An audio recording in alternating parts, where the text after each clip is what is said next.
This is Adolf Hitler. But his rise to absolute power wasn't inevitable.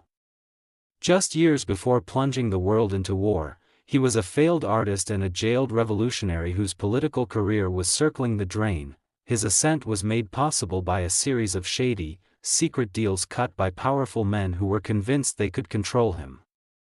This is the story of how their catastrophic miscalculation didn't just make a mistake, it made a monster. After World War I, Germany was on its knees, humiliated, bankrupt, and politically shattered.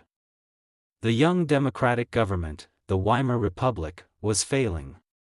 Germans were desperate for a strong leader who could restore national pride. Adolf Hitler and his Nazi party stepped into this chaos.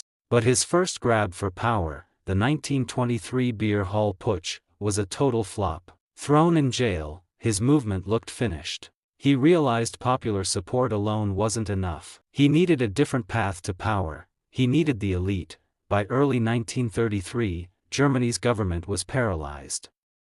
A circle of conservative elites, led by former Chancellor Franz von Papen, feared a communist revolution and saw Hitler's popularity as a tool they could use. So, he secretly met with Hitler and convinced the aging President Hindenburg to appoint him Chancellor. The deal was simple. Hitler gets the top job, but the cabinet would be mostly non-Nazis to keep him boxed in.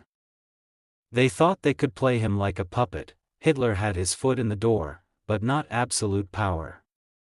He needed a crisis, and just a month later, he got one.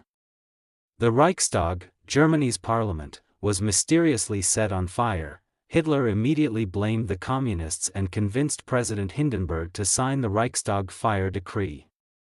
This emergency order wiped out almost all civil liberties. Freedom of speech, press, and assembly were gone, giving the Nazis legal cover to arrest thousands of opponents. With his enemies jailed, Hitler pressured Parliament to pass the Enabling Act, giving his cabinet the power to create laws without approval. In less than 2 months, he had turned himself into a legal dictator. By 1934, only 2 obstacles remained: the independent German army and Hitler's own massive paramilitary force, the SA. The SA's leader, Ernst Röhm, wanted to take over the army, an idea that horrified the generals. Hitler made his final, most brutal deal. He promised the army he would crush the SA. In return, the army would support Hitler to succeed the dying President Hindenburg. On the Night of the Long Knives, Hitler's elite SS squads murdered Röhm and hundreds of other rivals. The army stood by and did nothing. Just over a month later, President Hindenburg died. True to their secret pact, the army swore a new oath. It wasn't to the Constitution or to Germany. It was an oath of personal, unconditional loyalty directly to Adolf Hitler. The backroom deals were complete. The political elites who thought they could use Hitler were now gone, silenced, or co-opted. Their calculated bargains had failed to see that they weren't controlling a politician, they were unleashing a monster.